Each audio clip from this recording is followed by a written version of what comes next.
Nessa aula nós vamos aprender a calcular o ângulo formado por uma bissetriz interna e outra externa de um triângulo, ok? Em aulas anteriores a gente viu como calcular o ângulo formado por duas bissetrizes internas de um triângulo e também um ângulo formado por duas bissetrizes externas. Aí nessa aula agora eu vou considerar que eu tenho uma interna e a outra é externa ao triângulo, tá certo? Então, vamos iniciar aqui construindo uma figura na qual aparece um triângulo ABC. Então, vamos imaginar aqui um triângulo ABC.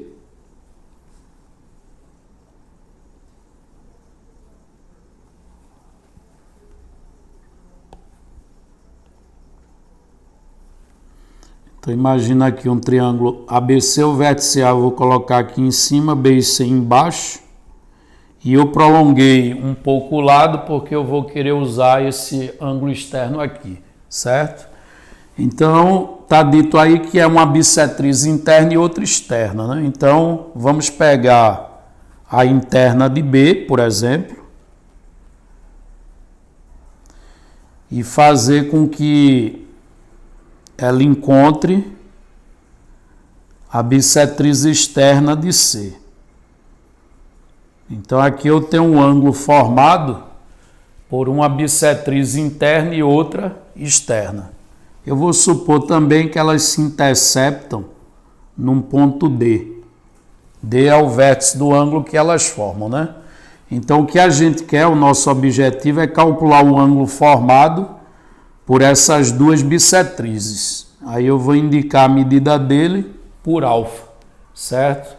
Aí uma coisa que eu vou mostrar é que esse ângulo depende única e exclusivamente do ângulo interno de onde não saiu bissetriz nenhuma, certo? Que é o ângulo A, ok? Então eu vou mostrar que o ângulo formado por uma bissetriz interna e outra externa depende única e exclusivamente daquele ângulo. Foi o mesmo que aconteceu quando eu fui calcular em aulas anteriores o ângulo formado por duas bissetrizes internas ou duas bissetrizes externas, ok? Aí nesse caso vai acontecer algo semelhante. Aí para indicar que esses segmentos azuis são bissetrizes, aí eu vou fazer uma marcação aqui em B que dividiu em duas partes iguais e vou fazer também uma marcação no C, certo? Então com isso eu estou indicando que CD é bissetriz e BD também é bissetriz. Só que CD é uma bissetriz externa e BD é uma bissetriz interna, ok? Então, o ângulo formado por uma bissetriz interna e outra externa de um triângulo, ele é simplesmente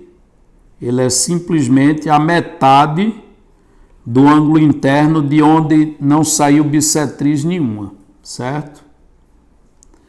Então, ele é apenas a metade daquele ângulo. Então, é muito fácil, se você tem essa relação de memória, é muito fácil você calcular o ângulo formado por uma bissetriz interna e outra externa de um triângulo. Basta pegar a metade do terceiro ângulo interno, ou seja, o terceiro ângulo interno é de onde não partiu bissetriz nenhuma, tá certo? Então veja que depende única e exclusivamente daquele ângulo. Aí vamos demonstrar isso, certo? Só que vamos demonstrar isso numa outra página, aí deixa eu fazer um recorte dessa figura para levar para outra página para a gente ganhar tempo.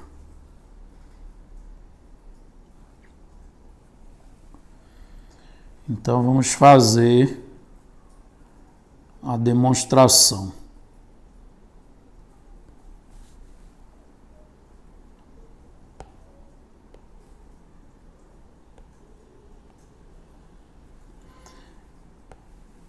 Então, caso ele, numa questão, ele dá as medidas dos ângulos B e C, aí assim você encontra com certa facilidade. O grande problema é se ele só der a medida do ângulo interno em A. Porque veja, esse dado, se ele só fornece a medida do ângulo A, é suficiente. A gente nota que só depende dele, tá certo? Então, se ele só fornece o A, você vai ver que dá trabalho você fazer as contas caso você não saiba essa relação de cor, ok? Então, vamos ver como é que se calcula isso, como é que se faz a demonstração dessa relação. Então, vamos supor que a medida do ângulo interno B seja B mesmo, tá? Então, quando a bissetriz dividir em duas partes iguais, uma das partes mede B sobre 2 e a outra parte vai medir B sobre 2. Agora, se a medida do ângulo interno lá no vértice C eu representar por C, o externo todo é 180 graus menos C, né? Então, vamos fazer um rascunho aqui, o externo todo é 180 menos C. Só que aí a bissetriz vai dividir isso em duas partes iguais, aí fica 180 menos C sobre 2. Só que aí 180 menos C sobre 2, como os dois estão sendo divididos por 2, então isso eu posso escrever como sendo 90 menos C dividido por 2, né? Então 90 menos C dividido por 2 é cada uma dessas duas metades. Então vamos colocar lá na figura. Então essa metade aqui vai valer 90 menos C dividido por 2. E essa também vale 90 graus menos C dividido por 2. Ok? Então, vamos apagar esse rascunho. E aí vejam, agora eu vou querer olhar para o triângulo BCD. Então, no triângulo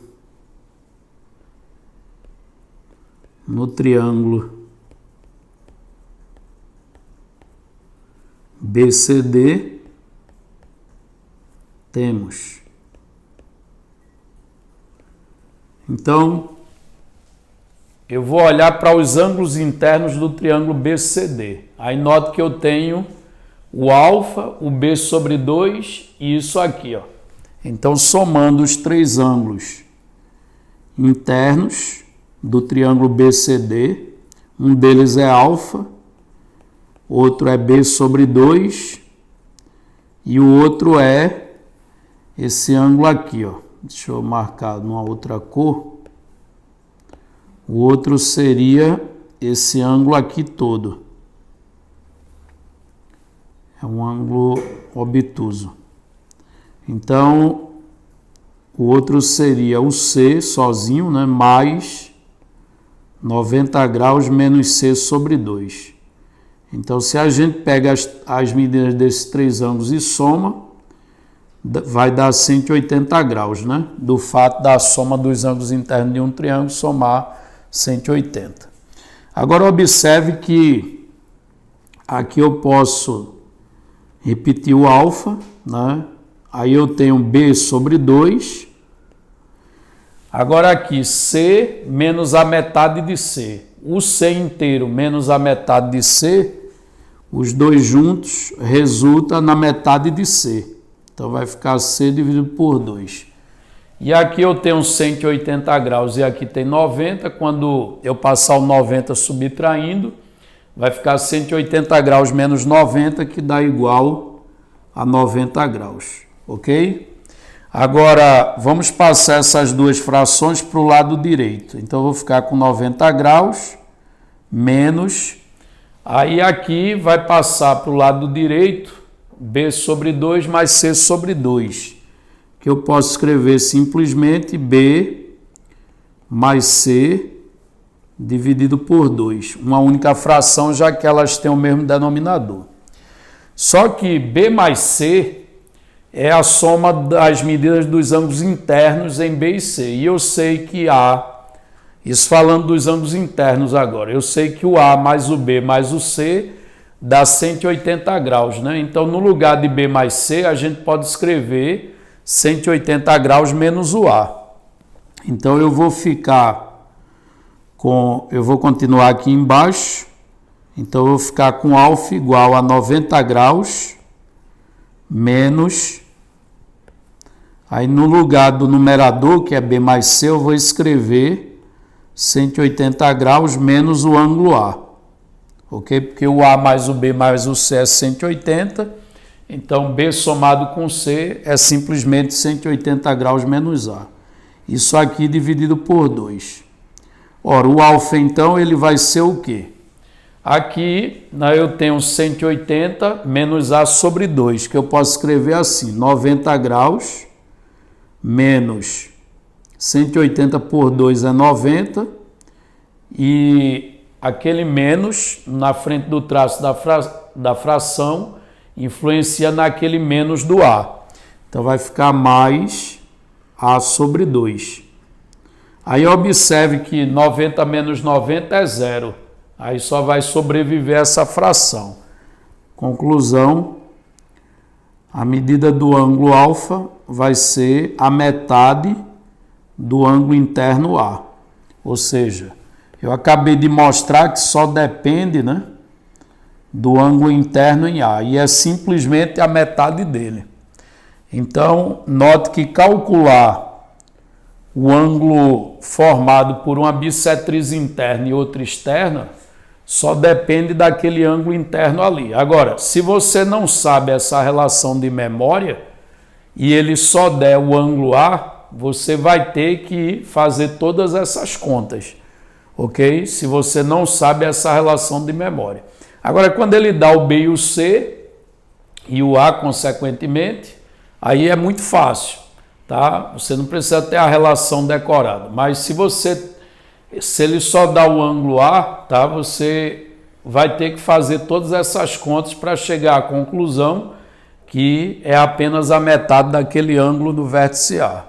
Então, voltando, o ângulo formado por uma bissetriz interna e outra externa de um triângulo, ele é simplesmente a metade do terceiro ângulo interno do triângulo. E entendam como terceiro ângulo interno o ângulo de onde não saiu bissetriz nenhuma, ok?